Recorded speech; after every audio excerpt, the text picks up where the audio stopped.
सो उसके बाद हमारे पास नेक्स्ट था 4.2 का answer number 1 and fourth part पूछा। ये किसने पूछा? सत्यम।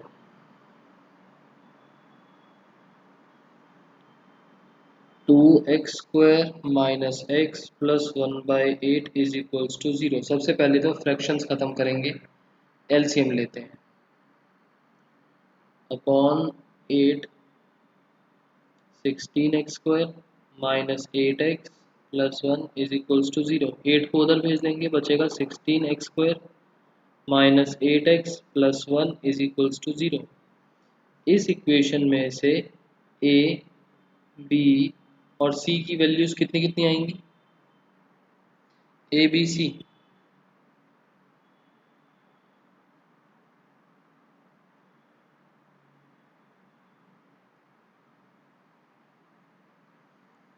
What are the values of A, B and C?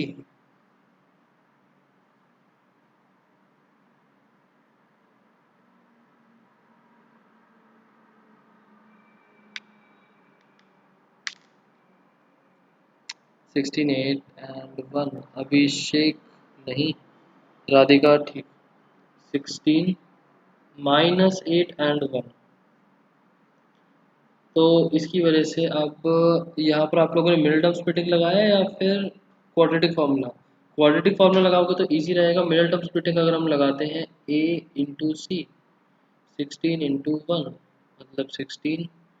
16 को दो पार्ट से डिवाइड करेंगे सच दैट दोनों को ऐड करके हमको मिल जाए -8।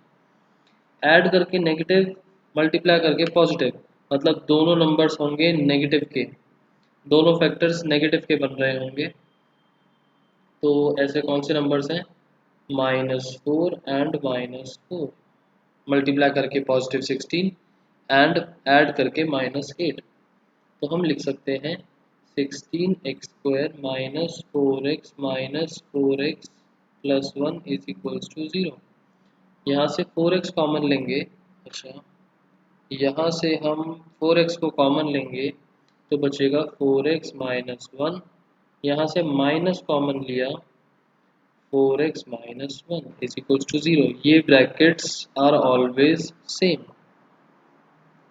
सो ये ब्रैकेट्स 4x माइनस 1 कॉमन लिया, यहाँ से भी 4x माइनस 1 बचेगा। 4x माइनस 1 पहला ब्रैकेट इज इक्वल्स टू 0 और दूसरा ब्रैकेट इज इक्वल्स टू 0। यहाँ से x की वैल्यू 1/4 और यहाँ से भी x की वैल्यू 1/4, तो x की वैल्यू आ गई 1/4। फर्स्ट का फोर्थ का answer is x is equals to 1/4। Okay, 4.2 में डाउट्स खत्म। 4.3 पर चलते हैं।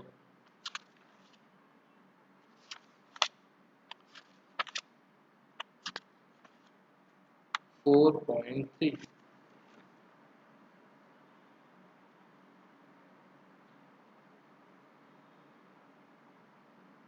एक्सरसाइज नंबर 4.3 आंसर नंबर 1 का कौन सा क्वेश्चन था?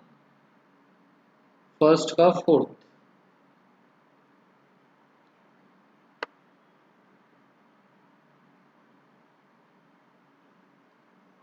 To x square plus x plus 4, 2x² plus x plus 4।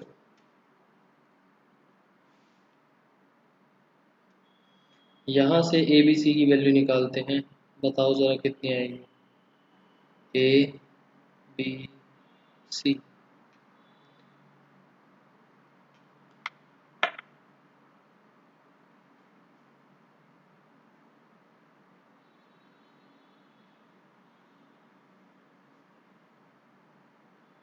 Is equals to 0, 214 बिल्कुल ठीक। यहाँ से हमने a इंटू सी कैलकुलेट करा तो बनेगा 8। 8 को दो पार्ट्स में डिवाइड करा तो ऐड करके हमको मिलना चाहिए 1। मल्टीप्लाई में भी पॉजिटिव, ऐड करने पर भी पॉजिटिव, मतलब कि दोनों फैक्टर्स हैं पॉजिटिव। अब दो नंबर्स ऐसे सोचो कि ऐड करने पर 1 मिले और मल्टीप्लाई करने पर 8 मिले।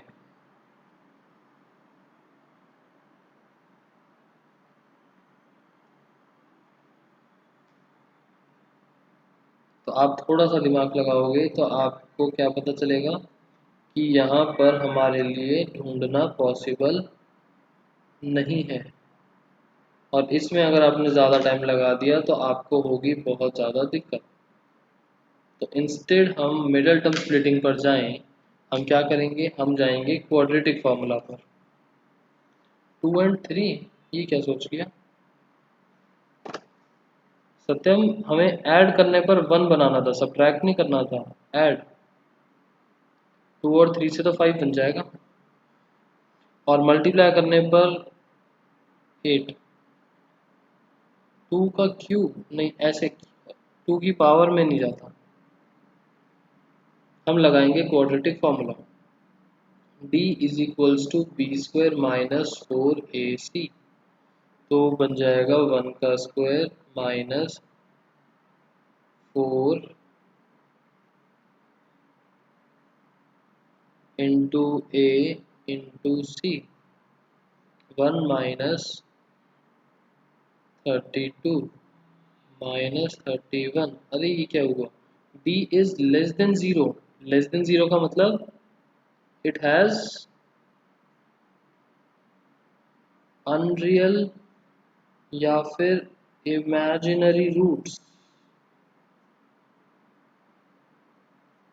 इमेजिनरी रूट्स का क्या मतलब हुआ, रूट्स डज नॉट एग्जिस्ट। जब एग्जिस्ट ही नहीं करता तो हम निकालेंगे कैसे, क्वेश्चन खत्म। क्वेश्चन में बोला था find the roots if they exist, question ध्यान से पढ़ो, find the roots if they exist by completing the square method है। कंप्लीटिंग द स्क्वायर, ये बुक्स प्रिंटेड पुरानी है बट कंप्लीटिंग द स्क्वायर हमारे कोर्स से रिसेंटली कटा है, तो इस वजह से कंप्लीटिंग द स्क्वायर लिखा हुआ है, बट हम मेथड कोई भी लगा सकते हैं। हम नेचर ऑफ रूट्स पर गए, हमने देखा कि वो तो इमेजिनरी रूट्स है, रूट्स एग्जिस्ट ही नहीं करते। हमसे पूछा भी यही था कि रूट्स निकालो अगर एग्जिस्ट करते हो, बट वो नहीं करते तो हम नहीं निकालेंगे। क्लियर।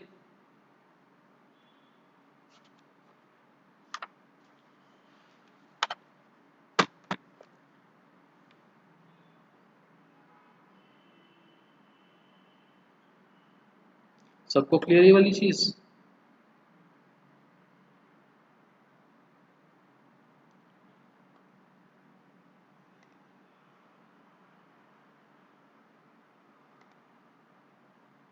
ठीक है, अब हम करते हैं इसी एक्सरसाइज को आगे लेके चलते हैं। Answer number answer number 3। Answer number 3 का मैं आप लोगों के साथ सेकंड पार्ट कर रहा हूँ। 1/x+4 minus 1/x-7 is equals to 11/30। अब ये बताना मैं जो नेक्स्ट स्टेप लिख रहा हूँ वो ठीक है या गलत।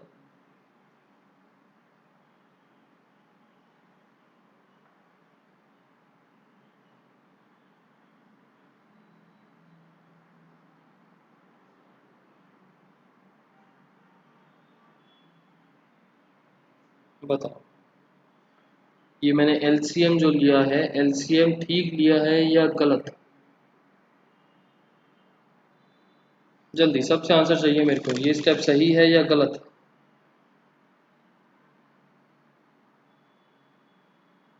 ठीक है, सत्यम ने बोला ठीक है, बाकी स्टूडेंट्स।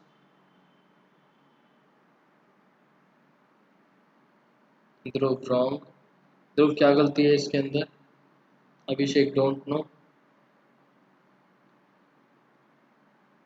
राधिका राइट। ध्रुव क्या गलती है इसके अंदर बताओ।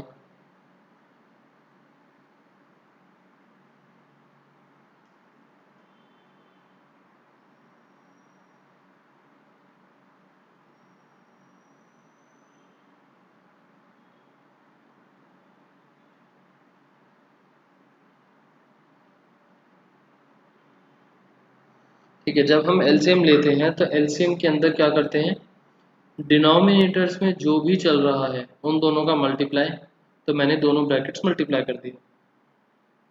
ओपन नहीं करेंगे, जस्ट मल्टीप्लाई कर दिया फिलहाल। यहाँ पर 1 था, यहाँ पर x+4 तो फैक्टर है, रिमेनिंग वाला नहीं है ना, तो इस नंबर को इससे कर दिया मल्टीप्लाई। और इस वाले में x-7 है, x+4 नहीं है, तो इसके न्यूमरेटर को मल्टीप्लाई कर दिया x+4 से, तो ये बन गया। और दोनों के बीच में माइनस का सिंबल था तो माइनस। जैसे 1/3 माइनस 1/4, हम क्या करते हैं एलसीएम, आप 12 बना देते हो ना, 12 कैसे बनता है, 3 × 4 करके। अब यहाँ पर 3 तो ऑलरेडी है, तो 4 से मल्टीप्लाई कर दिया, 1 × 4 4, और यहाँ पर 3 से मल्टीप्लाई कर दिया। ऐसे ही लेते हो ना एलसीएम नंबर्स में। क्लियर है सबको ये वाला एलसीएम का स्टेप?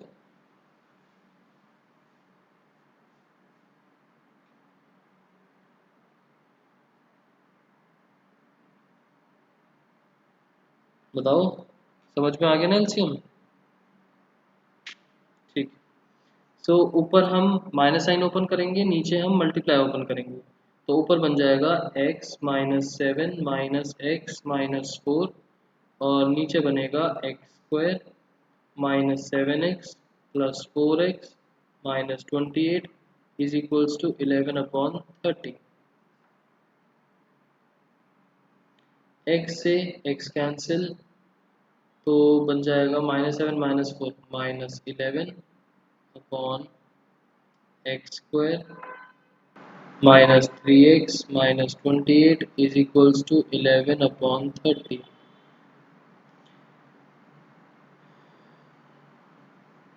क्रॉस मल्टीप्लाई, इस वाली टर्म को उधर और ये वाली टर्म इस साइड पर, -11 × 30 is equals to 11 × x² minus 3x minus 28।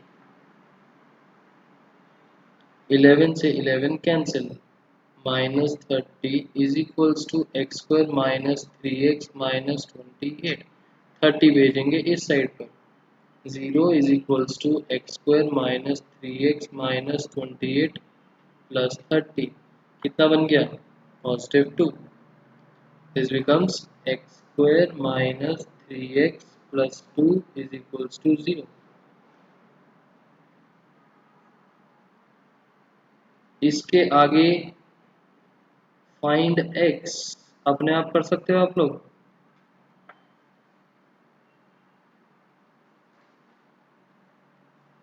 इसके आगे का फाइंड x, ठीक है। इसके बाद हमारे पास स्टेटमेंट्स के क्वेश्चन स्टार्ट हो रहे हैं। स्टेटमेंट के क्वेश्चंस हम बहुत बारी देख चुके हैं, लीनियर इक्वेशंस के अंदर भी, एंड इसमें भी एक एक्सरसाइज पहले हमने थोड़े बहुत क्वेश्चंस देखे थे। तो जिस क्वेश्चन में आपको समझ ना आए कि स्टेटमेंट हमने इस तरीके से क्यों बनाई है तो बताओ, अदरवाइज मैं आपको क्वाड्रेटिक इक्वेशंस बनवा के छोड़ दूंगा, सॉल्व आपको खुद करना। Quadratic formula, middle term splitting हम बहुत बार डिस्कस कर चुके हैं, हर क्वेश्चन पूरा पूरा मैं नहीं कर रहा, मैं आपको क्वाड्रेटिक इक्वेशन तक हेल्प कर रहा हूँ। Answer number 4। फोर्थ में क्या बोला है, sum of reciprocal of Rahman age 3 years ago and 5 years from now is 1/3, find the present age. हमें निकालना क्या है, रहमान की प्रेजेंट एज। तो हमने इसको लेट कर लिया x years, ठीक है। जो चीज़ हमको निकालनी है उसको हमने लेके लेट कर लिया। अब आपको स्टेटमेंट क्या बोली है, sum of reciprocal of his as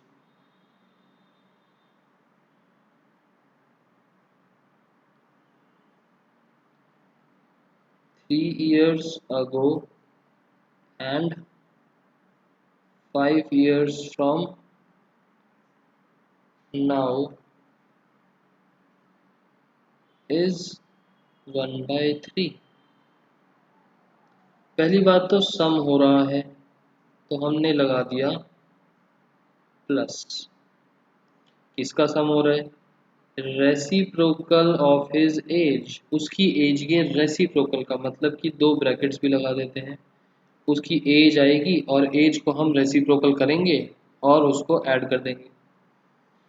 3 years ago, present as x है तो 3 years अगो उसकी एज कितनी होगी?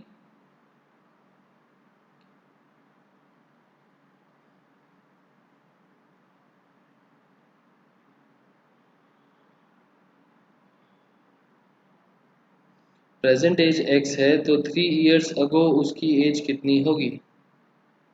x माइनस 3, और रेसिप्रोकल करना है तो ध्यान रखना 1/x minus 3। And 5 years from now, 5 years from now से क्या एज बनेगी? x प्लस 5, इसका भी हमें करना है रेसिप्रोकल। इज का मतलब इज इक्वल्स टू 1/3। इक्वेशन समझ में आई? ये हम इसको प्रोसीड करेंगे as question number 3। Proceed as question number 3। LCM लेना एंड बाकी चीज़ें करना मैंने आपको क्वेश्चन 3 में सेम कंसेप्ट था उसमें करवाया। चलो आंसर नंबर 5।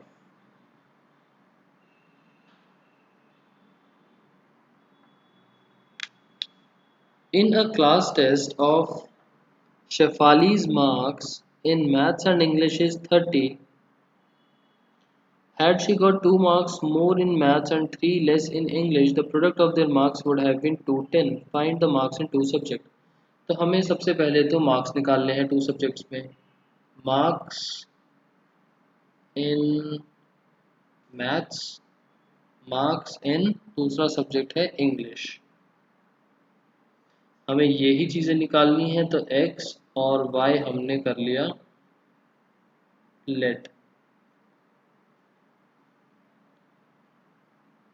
उसके बाद हमें क्या बोला? पहली स्टेटमेंट बोली सम ऑफ मार्क्स इज 30। तो बताओ इससे क्या स्टेटमेंट मिलेगी इनको?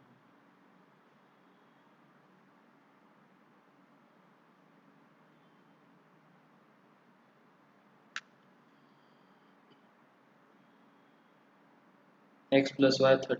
Very good, x plus y is 30। दूसरी स्टेटमेंट बोली if she got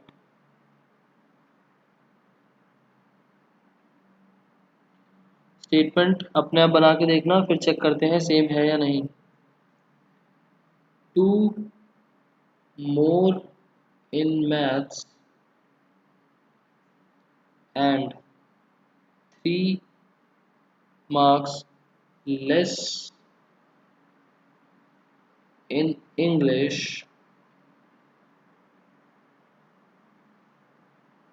then product is 210। बताओ क्या स्टेटमेंट बनेगी, इस इक्वेशन बनेगी?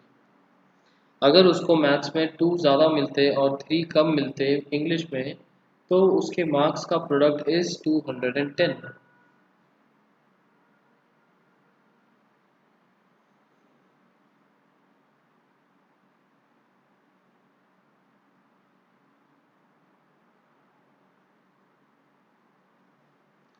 Very good. बस यहाँ पर सत्यम x प्लस 2 पर भी ब्रैकेट आएगा। x plus 2 y minus 3 is equals to 210।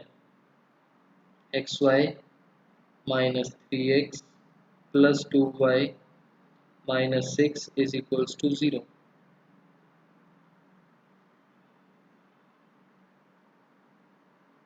यहाँ से हम क्या करेंगे?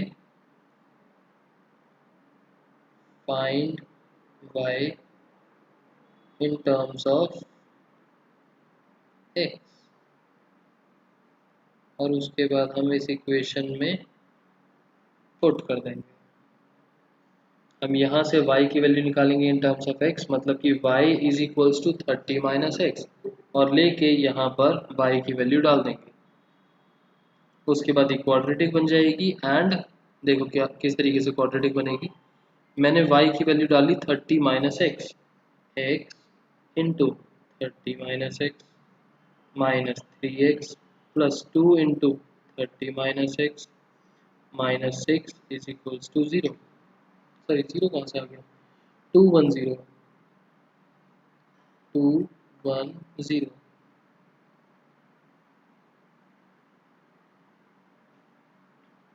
30x minus x square minus 3x plus 60 minus 2x minus 6 is equals to 210।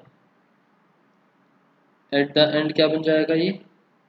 Minus x square, x वाली टर्म 30 माइनस 3 मतलब 27, 27 माइनस 2 मतलब 25। कॉन्स्टेंट्स को देखेंगे, 60 माइनस 6 54, 54 माइनस 210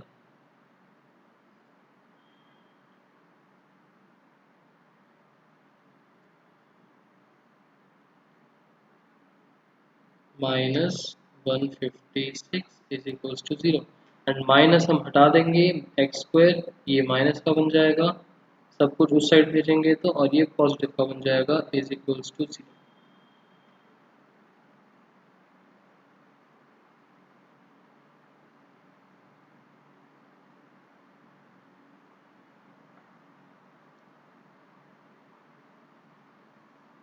बताओ समझ में आया ये स्टेप? हमने लास्ट वाला क्यों करा, समझ में आ गया ना?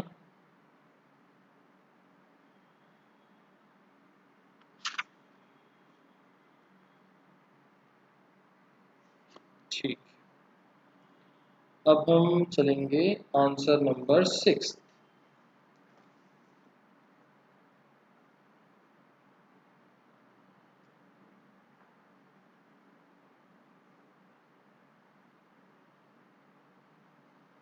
डायगोनल ऑफ, अच्छा लास्ट में निकालना है, find the sides of the field, और फील्ड है रेक्टेंगुलर फील्ड है, तो साइड्स निकालनी है। सो हम, लेंथ होगी हमारे पास एक तो, और एक होगी ब्रेड्थ। लेंथ को x ले लिया, ब्रेड्थ को y ले लिया। लेट मीटर सेंटीमीटर जो भी क्वेश्चन में दे रखा हो। उसके बाद क्वेश्चन में बोला diagonal of a rectangular field is 60 metres more than the shorter side. Okay, ये तो दिक्कत हो गई। तो इसमें हमको एक फिगर भी बनानी पड़ेगी, क्योंकि शॉर्टर साइड, लॉन्गर साइड और डायगोनल करके क्वेश्चन में बोल रखा है। तो मैंने इसको x लिया हुआ है, इसको y लिया हुआ है, एंड दिस इज डायगोनल।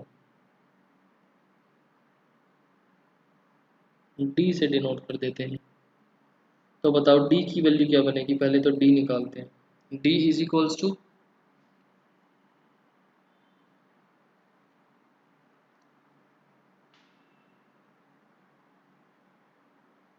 60। आपको बोला है 60 metres more than the shorter side.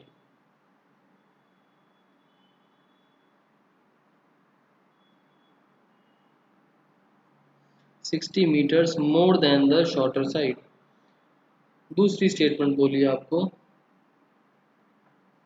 if longer side is 30 more than shorter, if longer side is 30 meters more than the shorter side, find the sides, find the sides। ये रही second equation. बताओ कैसे solve करा जाए।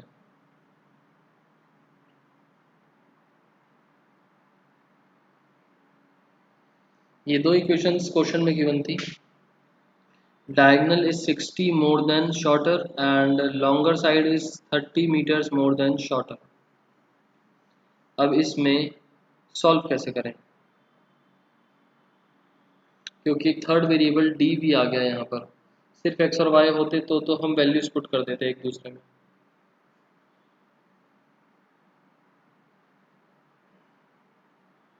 हमें area भी नहीं given, हमको पेरीमीटर भी नहीं गिवन, क्या करें हम?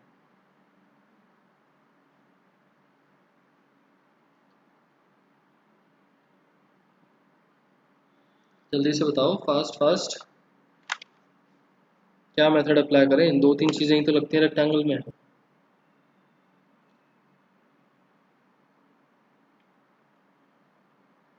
पाइथागोरस थ्योरम, बिल्कुल ठीक। पाइथागोरस थ्योरम सेज दैट कि अगर एक राइट एंगल ट्रायंगल है जो कि रेक्टेंगल में होता है डायगोनल बनने के बाद, तो d square is equals to x square plus y square because of Pythagoras theorem. D square में डी स्क्वायर की वैल्यू डाल देंगे, मतलब वाई प्लस 6t का whole square is equals to x की जगह एक्स की वैल्यू डाल देंगे वाई प्लस 30 का whole square plus y square as it is. तो ये कितना बन गया? वाई स्क्वायर प्लस 60 का square 3600 plus 2ab 120y is equals to a plus b whole square y square plus 900 plus 60y और ये आगे का plus y square as it is. यहाँ से वाई स्क्वायर और वाई स्क्वायर कैंसिल हो गया। अल्टीमेटली आप देखोगे तो आपके पास बचेगा y square minus 60y minus 2700 is equals to 0।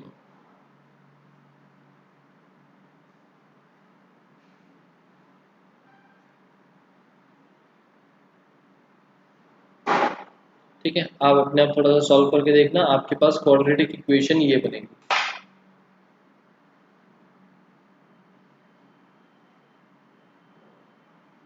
Next question, question number 7।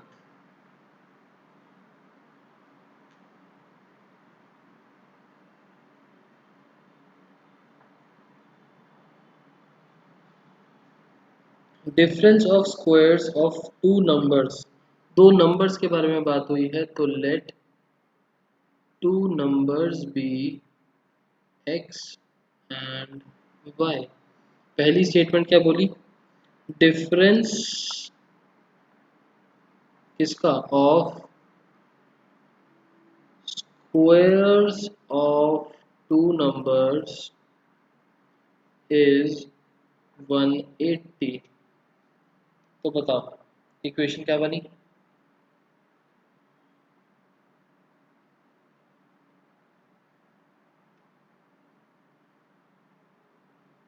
x minus y 180। Satyam, square हो रहा है डिफरेंस स्क्वायर्स का, मतलब x square minus y square is equals to 180।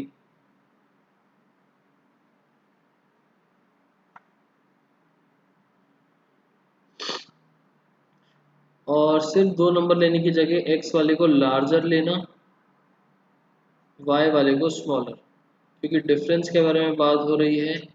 Addition होती तो कोई बात नहीं। Let the larger number be x and smaller number be y, therefore पहली इक्वेशन ये रही। दूसरी इक्वेशन क्या बोली है हमको?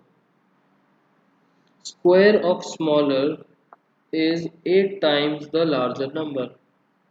Square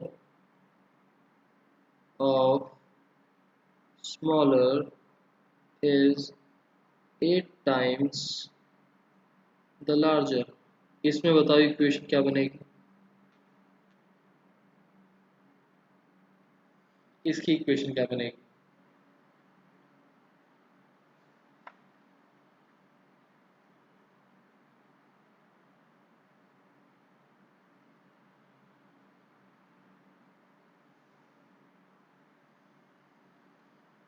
Y square is equals to 8x, smaller वाले का स्क्वायर मतलब कि वाई स्क्वायर, इसका मतलब इज इक्वल्स टू 8x। बिल्कुल ठीक। यहाँ की वाई स्क्वायर की वैल्यू उठा के यहाँ डाल देंगे एंड सीधा सीधा हमको क्वाड्रेटिक मिल जाएगी। X square minus 8x is equals to 180, मतलब x square minus 8x minus 180 is equals to 0। इसको हम कर देंगे सॉल्व। हमने ये वाली चीज इसके अंदर पुट करी। ओके, उसके बाद 8th 9th 10th 11th थोड़े से अच्छे क्वेश्चंस हैं, इनको हम करेंगे नेक्स्ट क्लास में। बट आज हम थोड़ा सा आगे चलते हैं नेक्स्ट एक्सरसाइज पर। स्टेटमेंट वाले क्वेश्चंस आज के लिए इतने ही। हम आएंगे exercise number 4.4।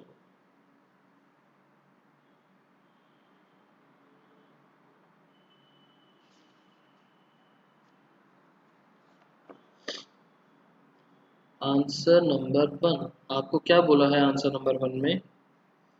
Find nature of roots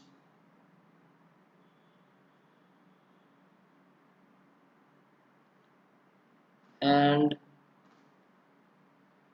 if roots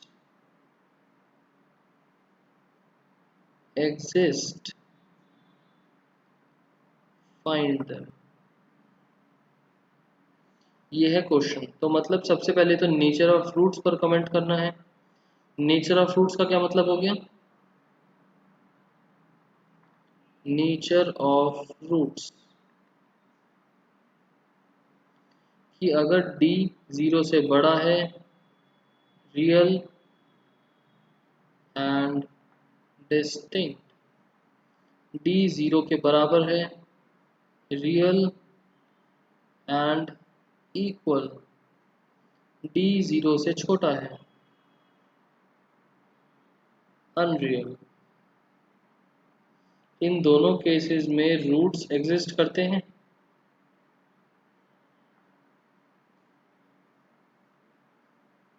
तो सबसे पहले तो हमको नेचर ऑफ रूट्स पे कमेंट करना है कि जो हमारा डिस्क्रिमिनेंट है वो 0 से बड़ा है, 0 के बराबर है या 0 से छोटा है। एंड इफ रूट्स एग्जिस्ट मतलब अगर इन दो कैटेगरीज में से कोई आंसर आता है तो फाइंड रूट्स। तो रूट्स कैसे निकालते हैं? x is equals to minus b plus minus under root d upon 2a।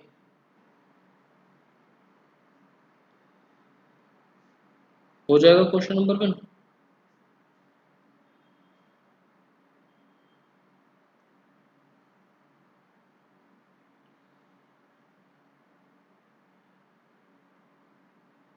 ठीक है, question number 2।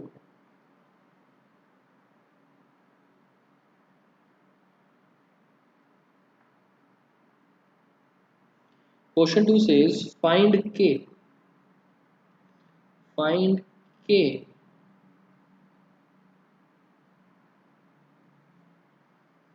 if equations has equal roots। equal roots होने का मतलब equal roots given है क्वेश्चन में, क्योंकि आपको if करके बोल रखा है। if equal roots होने का क्या मतलब निकलता है? equal roots होने का मतलब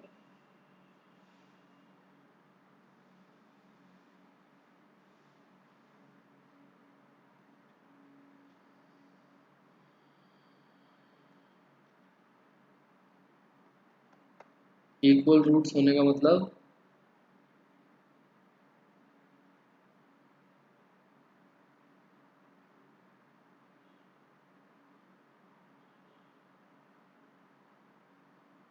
बताओ जल्दी, equal roots का क्या मतलब है?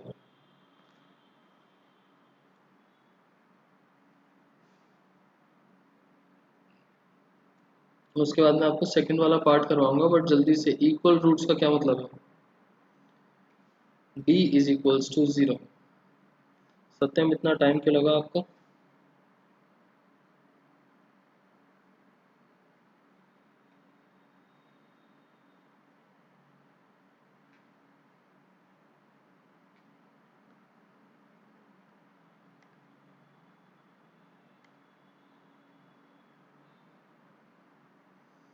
यहाँ से इसको ओपन करके क्वाड्रेटिक जैसी फॉर्म बनाते हैं। के एक्स स्क्वायर माइनस 2 के x plus 6 is equals to 0।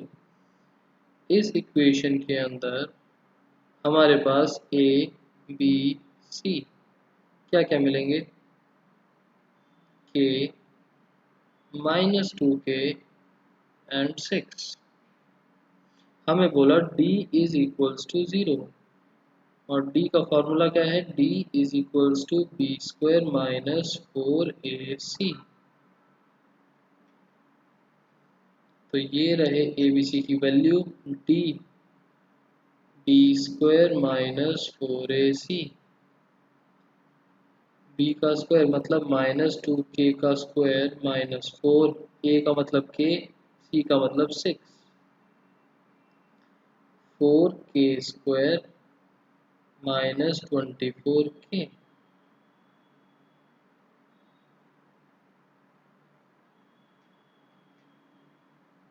मतलब 4k square -24k। It is given that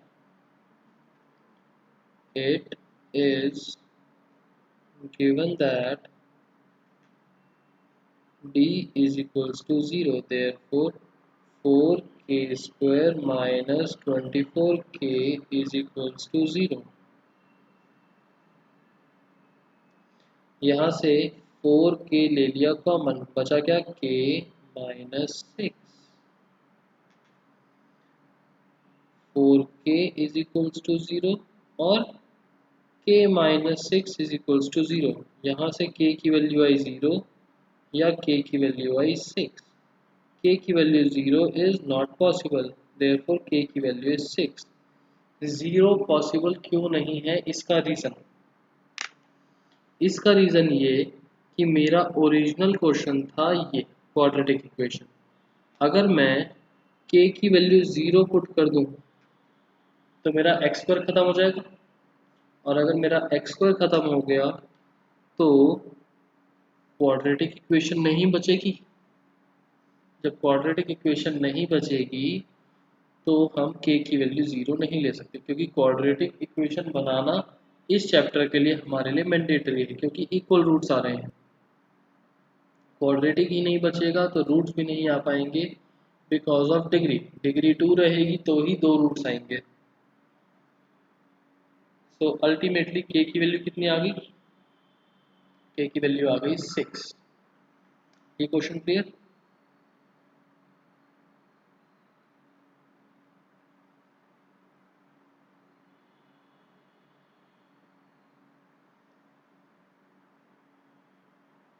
okay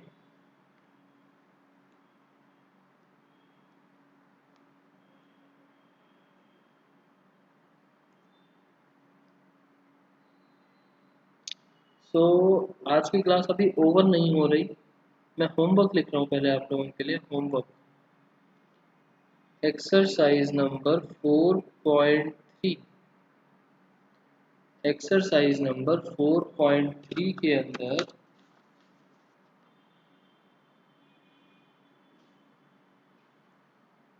question number 1 से 7 सारे क्वेश्चन आपको करने हैं, और एक्सरसाइज नंबर 4.4 ऑल क्वेश्चंस। नीचे के क्वेश्चंस मैंने करवाए नहीं, स्टेटमेंट वाले ही हैं, एक बारी खुद से ट्राई करके देखना।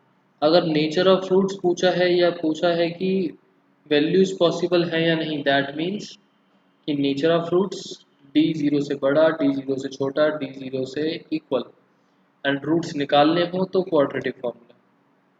ठीक है, अब आप लोग मेरे को अभी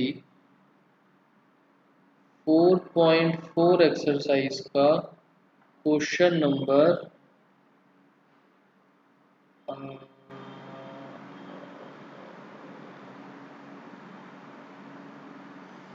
3, क्वेश्चन नंबर 3 अभी करना स्टार्ट करो एंड मेरे को व्हाट्सएप पर सेंड करो कि आप लोग कैसे करते हो,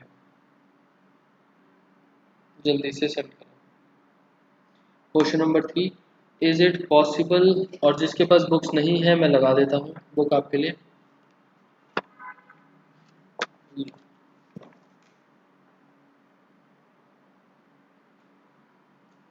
क्वेश्चन नंबर 3,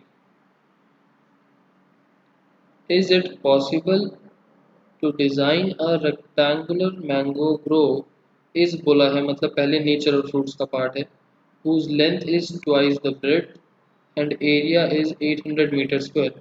इफ सो मतलब अगर की रूट एग्जिस्ट करते हैं, find length and breadth.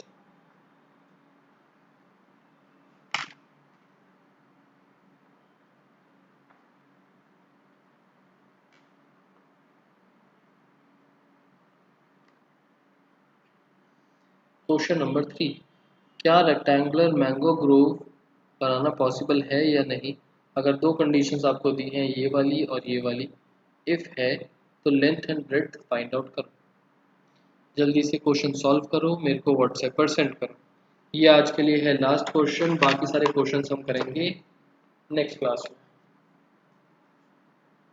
Okay, and test के टॉपिक मैंने आप लोगों के साथ डिस्कस कर ही लिया था। टेस्ट है क्वाड्रेटिक इक्वेशंस का। तो नेक्स्ट क्लास मिस मत करना, वो जो 2 3 4 क्वेश्चंस बचे हैं स्टेटमेंट वाले वो होंगे। अदरवाइज हमारा टॉपिक कवर हो ही चुका है बहुत क्लासेस पहले।